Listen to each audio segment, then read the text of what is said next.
Good afternoon, everybody. Welcome to this Wednesday edition of the Around the Ropes radio show. Now, guys, NWA is coming to Long Island on August 16th for NWA 77 at the Paramount in Huntington. Tickets are available. We'll get into all that. But join us right now. You hear him call the action every week when NWA is on Roku. We'll definitely get into that as well. For the first time, Joe Gali joins us. Joe, welcome to the show. How you been? Man, I tell you, I have been so busy. There's so many things like running around like a chicken with your head cut off or whatever euphemism you want to make for it. But man, we are just so stoked to be heading to New York and just what is it like? It's what 10 days from today. Yeah, it's 10 days. 10 days from when we're talking right now. Yeah, 10 days. So we're lining things up and things are looking really great. And we've got a great card for people to enjoy some matches and be excited for some matches that are coming up. And of course, as you mentioned, we've just started our new platform on Roku for NWA Power. So there's just so much going on in the NWA, and I'm happy to sit there and talk about all of it with you. Absolutely. And like I've always said, I remember NWA Power when NWA Power was still on YouTube. I was telling you this before we went live. And to see it come from being on YouTube to now being on Roku is a huge... When you guys got news of the move to Roku, what was the atmosphere like amongst the locker room? Well, I tell you, it was one of those things where I think everybody kind of really felt like this was going to be a big shift for the NWA and for our product and for NWA Power. If you take a look at just the episodes that we were airing just before we went to Roku and the stuff as it's aired on Roku, now we've got 2 episodes that are available right now, and they're available on demand, by the way. You can go ahead and just type in NWA on the Roku channel app and they'll pop right up. But you could see that there's a huge difference in the production level that we're having with these things. The ambiance is great because we are, these are episodes from the 2300 arena, which, for the former ECW arena.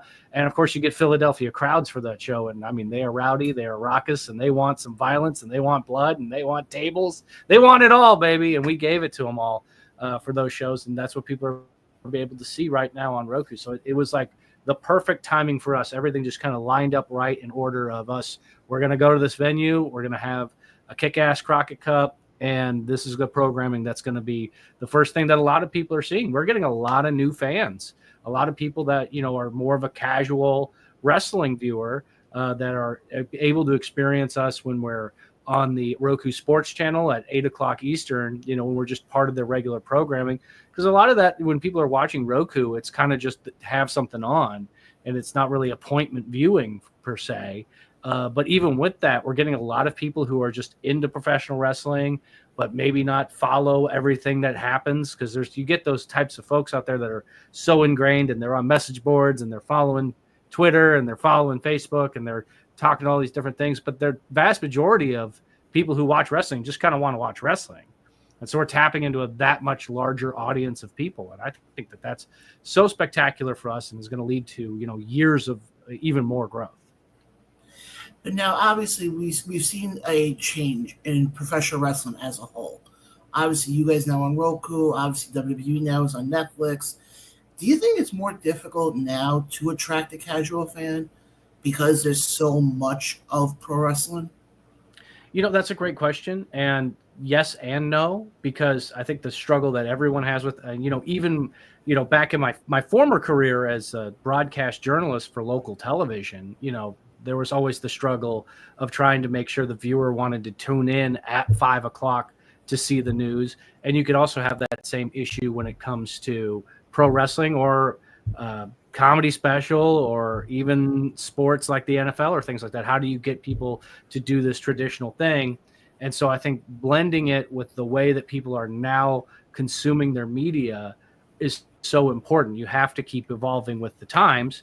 And even with WWE, they made a shift. I think the announcement came this morning that their PLEs are going to be on ESPN on their streaming services starting in 2026. So there's this step to move away from, the traditional pay-per-view platform and really the traditional television platform, which, you also see our friends in Connecticut, they moved Raw to Netflix. You got to go where the people are. And the people are on apps like the Roku channel, on Netflix, and the ESPN apps. And so I think when you start moving to those places where they already are, it makes it a lot easier to get those fans that are there for whatever reason.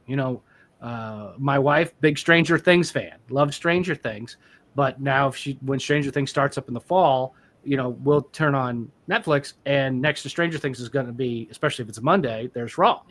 So you're able to capture those people who might be originally interested in something else, but now you're there, and it's easy for them to get, it's easy for them to watch, it's easy for them to pause it, it's easy for them to come back to it, and it's easy to follow the storylines for it.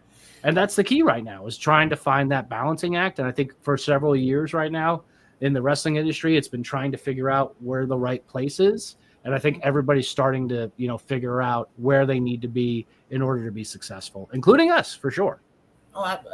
And I mean, you mentioned WWE before. Obviously, you mentioned WWE. We were at the Crockett Cup, the one that just happened.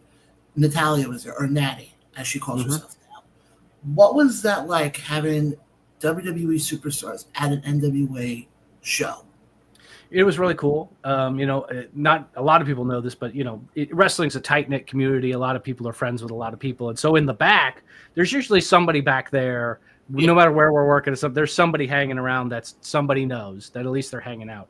But to have Natalya or Natty Neidhart come and wrestle in an NWA ring for the first time ever, being just the second show that Natty was going to do, outside of the WWE, ever since being there for however many years Natty's been there, I think it really stands as a testament to where the NWA is and the amount of respect that we have in the industry itself to be allowed to have something like that.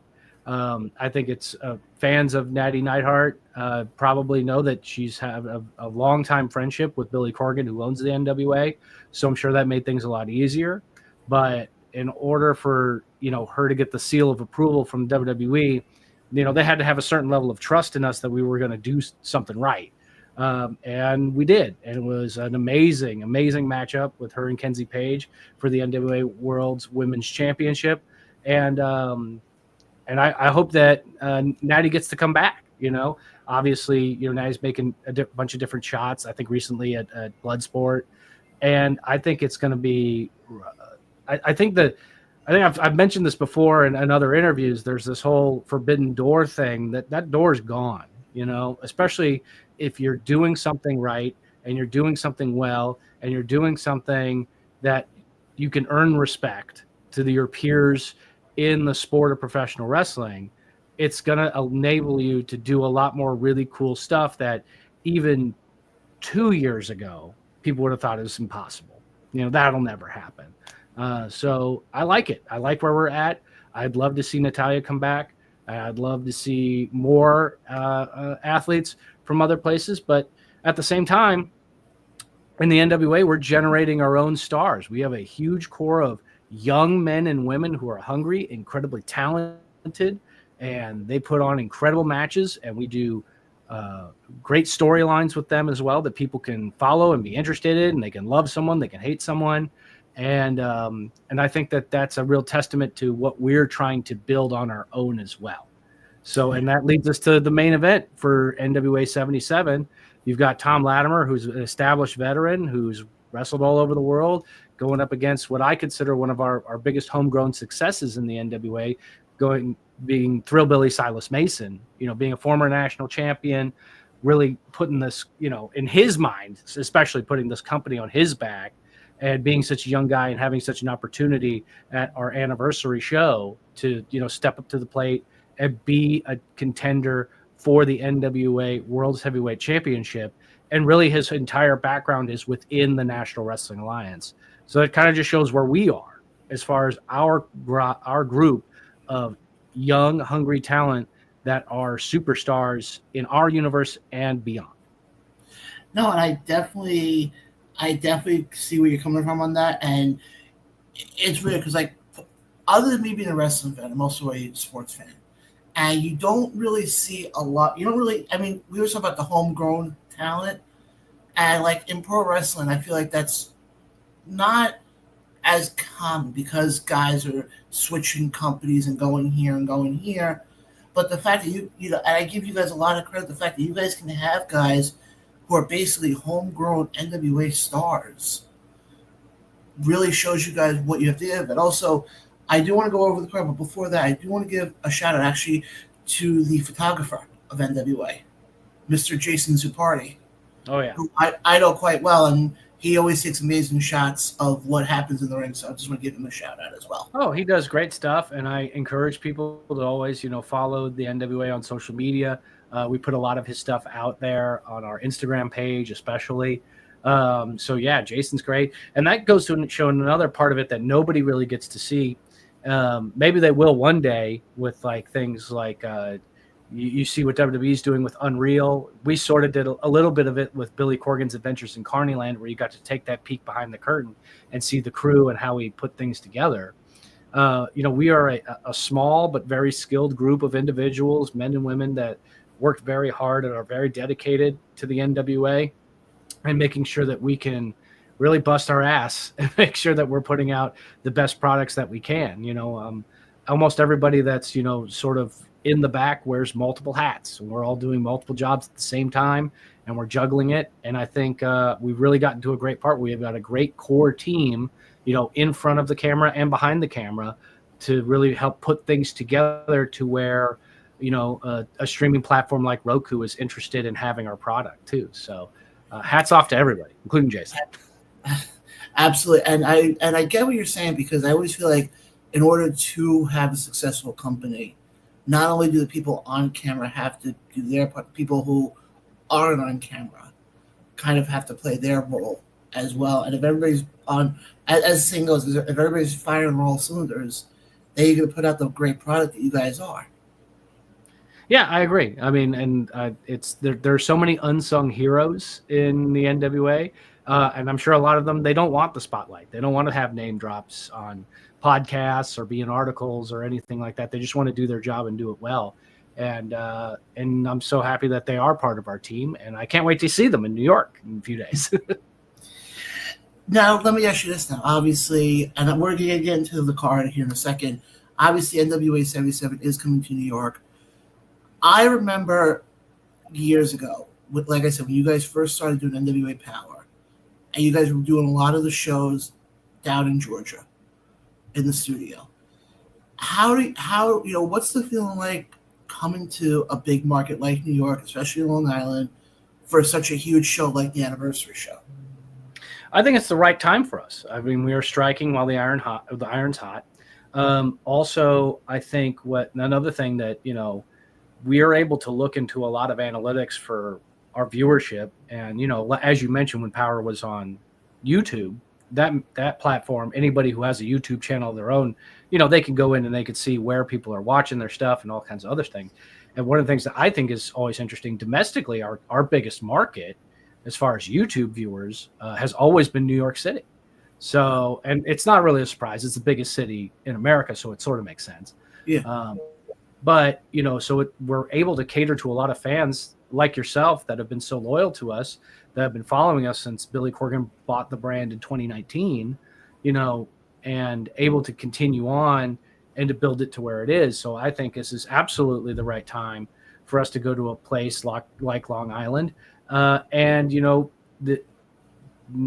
There's always going to be opportunities for us to return to places like Atlanta and do more of our studio tapings in Tampa, and maybe pop into Dothan, Alabama again. Those fans are great there at that small town. And I think that that's something that's really interesting too, is we could have the best of both worlds. We could go to these major markets and put on big time shows, but we could also have really big shows in small markets that are, underutilized, where, WWE or AEW hasn't gone to this place ever or in several years, and we'll fill that void for folks who want to have a go and who want to go and see pro wrestling, and they want to bring the kids and have a good time.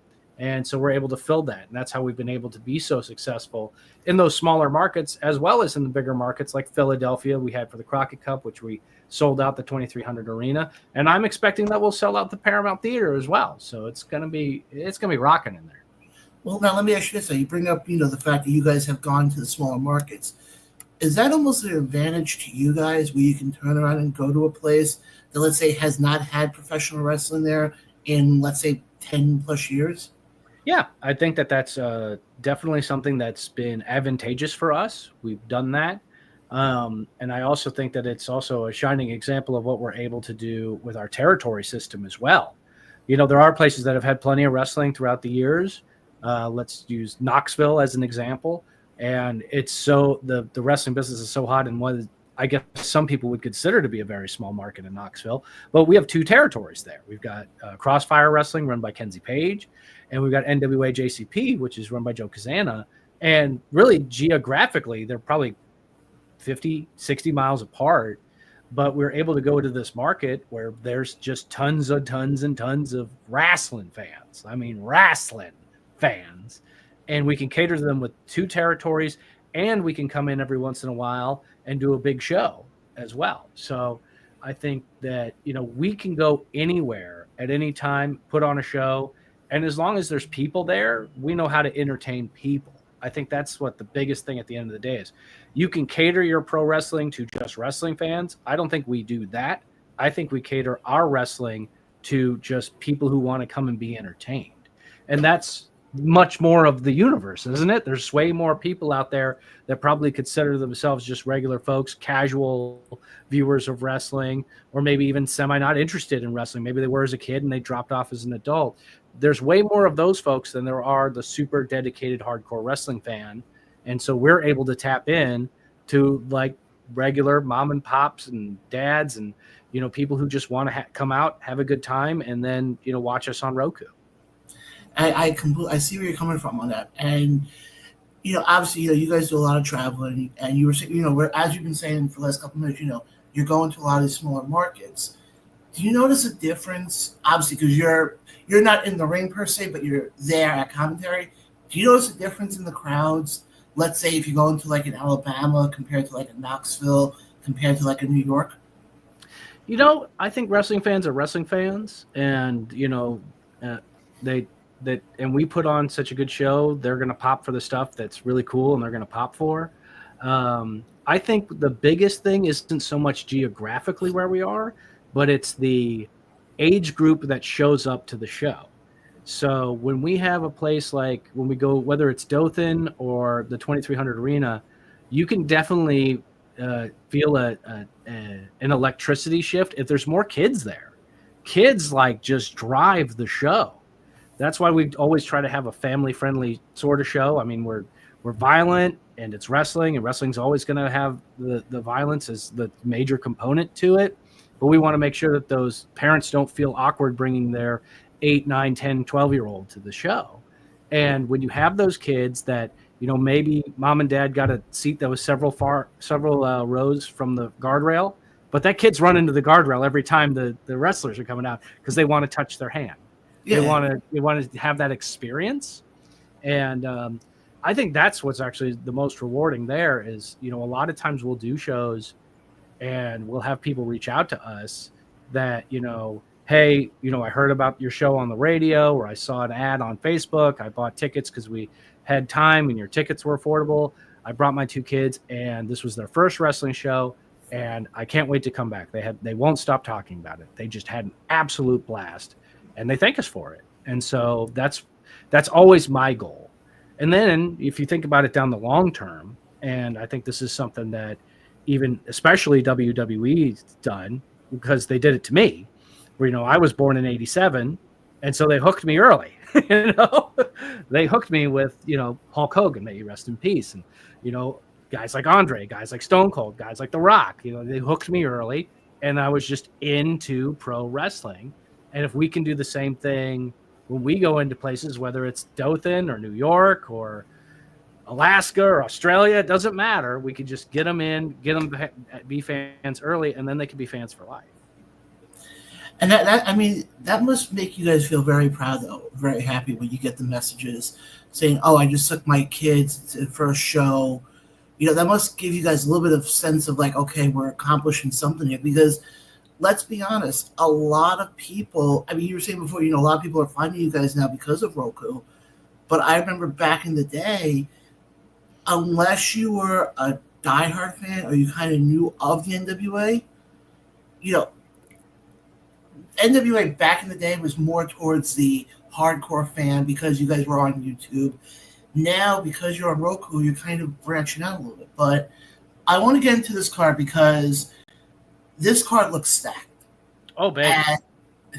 And this card looks incredibly stacked. And the first match I want to get to is for the NWA World Women's Championship, as Kenzie Page takes on Natalia Markova. Hey, man, I know spoiler alerts, but if you really want to figure out how Markova earned this spot at NWA 77, you got to watch the current episode of NWA Power, which, as we're talking, aired last night at 8 o'clock. But if you go on Roku channel, search NWA Episode 2, in the main event, it's the No Limits match between Kylie Page and Natalia Markova. And boy, oh boy, a No Limits match in the home hardcore, and it was hardcore. So I'm going to push people to go ahead and watch that match, and then you're going to be just absolutely stoked for Natalia Markova to have an opportunity once again to win gold in the NWA. Kenzie Page she plays like four-dimensional chess when it comes to pro wrestling.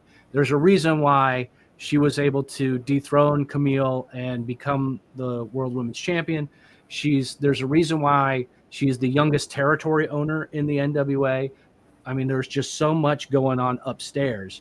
But Natalia Markova has been grinding and fighting every single opportunity that Markova can to earn this spot on the show. And this matchup right here, I mean, it's a main event anywhere in the world. Kylie Page, Natalia Markova, they're going to tear the house down. If my prediction could be match of the night. Oh, absolutely. And I've said that a lot on my regular show. A lot of times the women, I feel like, tend to steal the show. A lot. Oh yeah, it happens all the time in the NWA, and I always give the boys a little hey now, hey, how come they did better than you, buddy, huh? For the NWA World Junior Heavyweight Championship, Alex Taylor defends the title against, I guess you could say, almost WWE superstar, former WWE superstar, sorry, yeah, Rich Swann, which is making his debut, I think, for NWA. Actually, he had a few opportunities.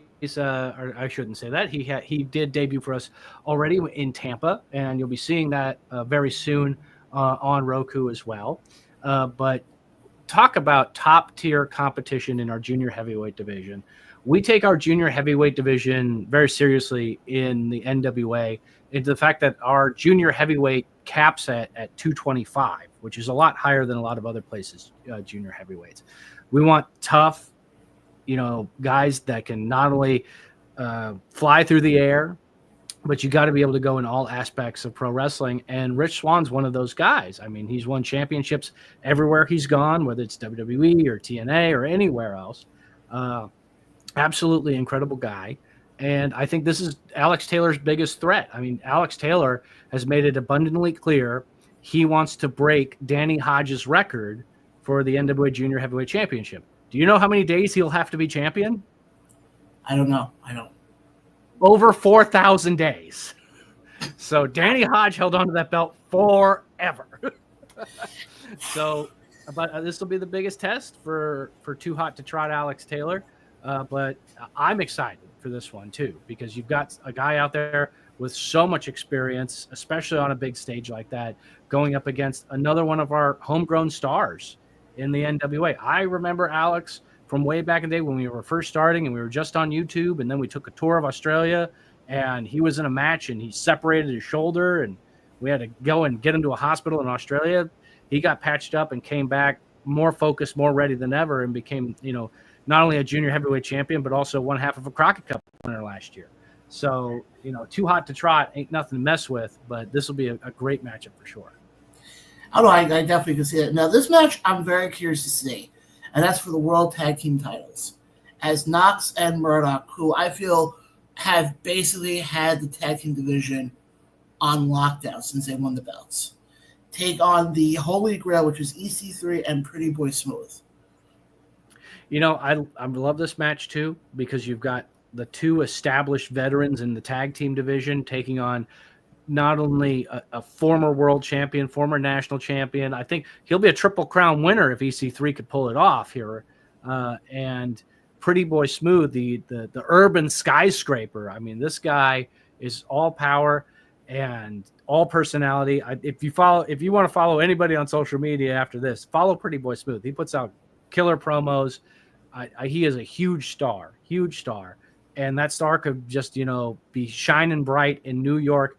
That's it's his home state. That's where he's from, New York, and so he's really representing there.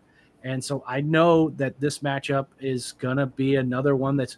I keep saying everything just kind of ups the ante. There's always so many big matches, and that's typical for us for our anniversary shows. We've got so much good talent out there. We've got a lot of championships that need defending, and the Holy Grail coming out to take on Knox and Murdoch. And I mean, what a role they've been on. And it's pretty incredible too. So as far as tag team wrestling goes, the NWA does it the best. That's why we continue on with the tradition of the Crockett Cup, and that's what's airing right now on NWA Power Weekly.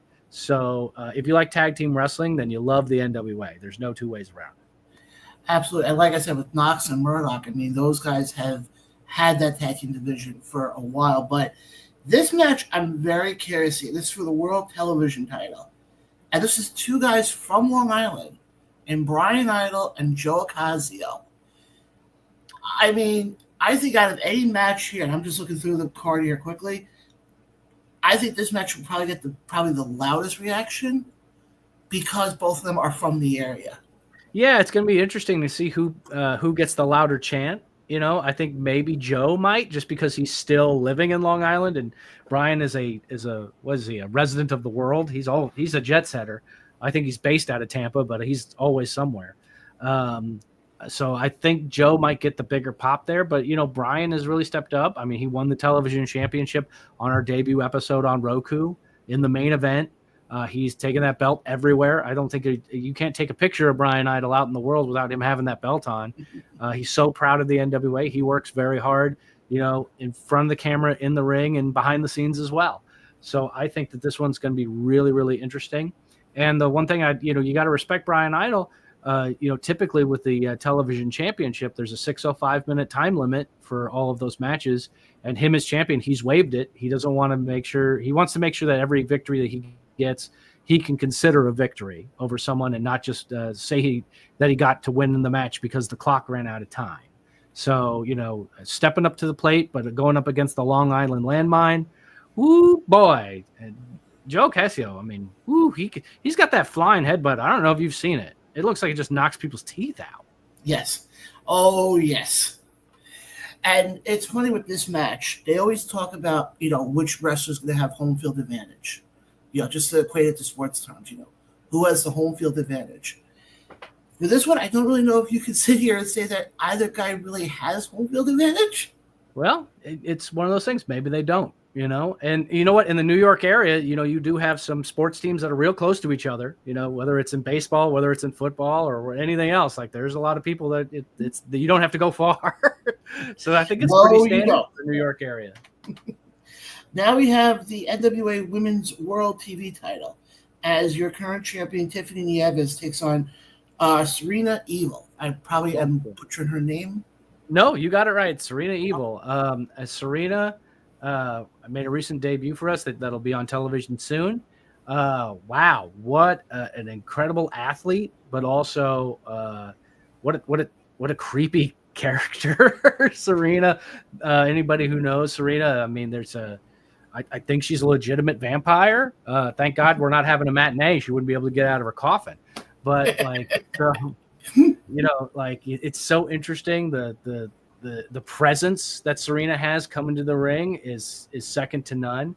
But Tiffany Nieves, I think, is also just, on the other side of the coin. Tiffany Nieves is happy to have that 6:05 time limit, unlike Brian, and has been successful with it as well. I've seen Tiffany Nieves defend that television championship here in my home state of Texas. She's defended it at Dog Pound Championship Wrestling here in San Antonio, and also up at TSW in the Dallas area. And so she's racking up, and I think Nieves is so focused, and we've got a few days and we've got a weekend in between, and I know Nieves has a few more matches. There's a chance that Nieves could hit that lucky 7 before we even get to NWA 77. So that's another intrigue thing here. And then once she hits the lucky 7, for viewers who don't know, she can cash in that television title for a shot at the world championship. So I think that there's just so much intrigue in our women's division. Our women's division in the NWA is, again, I think it's second to none. There's no women's division that hits harder, has better athletes, and I think Nieves and Serena are great examples of that. No, I definitely will agree on that because, like I said, in the episodes I've seen, it's definitely the women are always put on great action. But the last match here is actually one that I'm also very interested to see, and that's Alex Hammerstone taking on Kerry Morton. Oh boy! Good luck, Kerry. I think they might be scraping him off the mat after this match. You cannot discount Kerry Morton. Kerry Morton won the Crockett Cup with Alex Taylor when I bet nobody thought that was going to happen. Kerry Morton's a former junior heavyweight champion. Easy for me to say. He held on that championship for quite a long time, defended it all over the world. And look where he comes from. I mean, he's technically a third-generation professional wrestler. Of course, his dad, Ricky Morton, the famous tag team wrestler of the Rock and Roll Express. And so Kerry Morton was born into this sport. Kerry Morton has so much psychology, in his head right now. I mean, it must be filing cabinets of anything that you can do to win a match. And on top of that, if you're following Kerry Morton on social media, you can see that he's very seriously taking on this transition from being a junior heavyweight competitor to being a heavyweight competitor. He's clanging and banging. He's eating his vitamins, eating his protein. He's getting big. Is he going to be as big as Hammerstone? Probably not. Does he need to be as big as Hammerstone? I don't think so. I think Kerry Morton is going to have a game plan, just like all of his other Southern Six boys that are wrestling that night. It's interesting that all members of the Southern Six are in separate matches. We haven't seen that actually in a little while in the NWA. It's usually some sort of a tag team or a group thing that they're doing. Yeah. But now they all have to go out on their own. And Kerry Morton's got to go out on his own. He's got no fear when it comes to going up against Hammerstone. But anybody who's, got to look across the ring at Hammerstone, you got to be, oh boy, this is it's like he's chiseled from granite. So I think it's going to be interesting. It's going to be interesting. Kerry's obviously not going to be able to outpower Alex, but he might be able to outsmart him. And so we'll see what happens. Yeah, no, I can see that. And this would honestly be a true test, I feel like, for Kerry to possibly make an impact come the heavyweight division if he's able to take down somebody like Hammerstone. Oh yeah. It's I'm looking forward to it 100%. And then last match we got here is the Universal Heartthrob Invitational Gauntlet. Can you explain to our listeners exactly what that means? I don't know because Austin Idol won't tell me.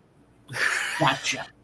He has been gifted this responsibility where Billy Corgan said, Austin, we want to celebrate you. We want to celebrate your career.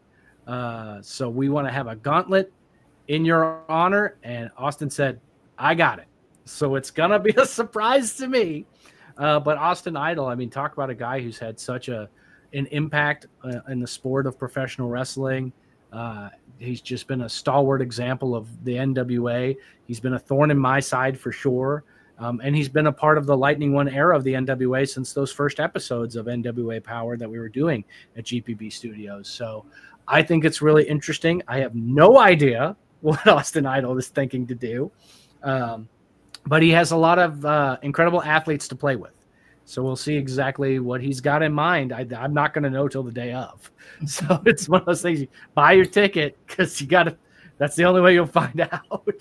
And honestly, I would say buy a ticket for any of these matches because there's a lot. I'll put it this way: just going over the card itself, I think there's a good way to phrase it that the landscape of NWA could change coming out of NWA 77.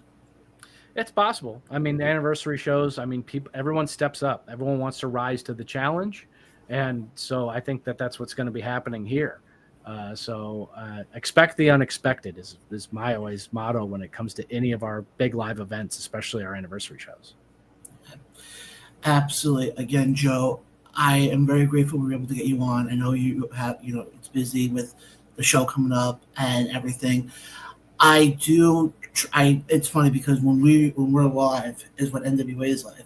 So a lot of times I'll be sitting here doing the show, keeping my eye going, okay, what's going on? Like I still try to watch of what's going on, because one of the things I always love doing is I love talking about, a lot of the companies out there, and NWA is one of those companies that I always love to talk about whenever I can, because I always feel like NWA is one of those companies that people don't watch, but I think put on phenomenal stories and phenomenal. And we're changing that. We're changing all that right now. We do have a huge fan base on social media. Our numbers are great on our YouTube and our Instagram and our X and our Facebook. But especially with what we're doing right now in regards to Wrestling Central, which is, 24/7 wrestling on the Roku channel. It's in the live section, channel 208. And we share it with our friends at WOW. So half the day is WOW, half the day is NWA Power. And, there's an enormous amount of viewership that's coming from there. And I've talked to a few of our guys that are longtime NWA wrestlers that have been featured in a lot of those older matches that we're playing in there. And they'll text me and be like, I just got recognized at the supermarket for the first time in a long time. And I asked them where they saw it, and it was Wrestling Central. So I think a lot of people are watching things on Roku. I've been told it's like the #1 streaming app provider of like fast channel stuff, in North America. It's great that we're able to, have our shows go to so many millions of homes constantly. And then, for your case, when your show is on and our show's on at the same time, it's great that we're on video on demand, so you can watch us anytime. Oh, exactly. But the one thing I did was actually in my room, I just put a Roku TV in there. And one of the first things I did once I got it working was I made sure to favorite the NWA channel. So and that's the best thing for it. You can save it, you can like it. It's kind of the same thing you could do on YouTube as well. So, and I think that's so interesting too. It's like you get all these different aspects of stuff. It's not like just, on my cable box, I could just watch something, maybe I could DVR it and that's it. But in order you can show that you like something, and it'll give you other stuff that's also interesting with it.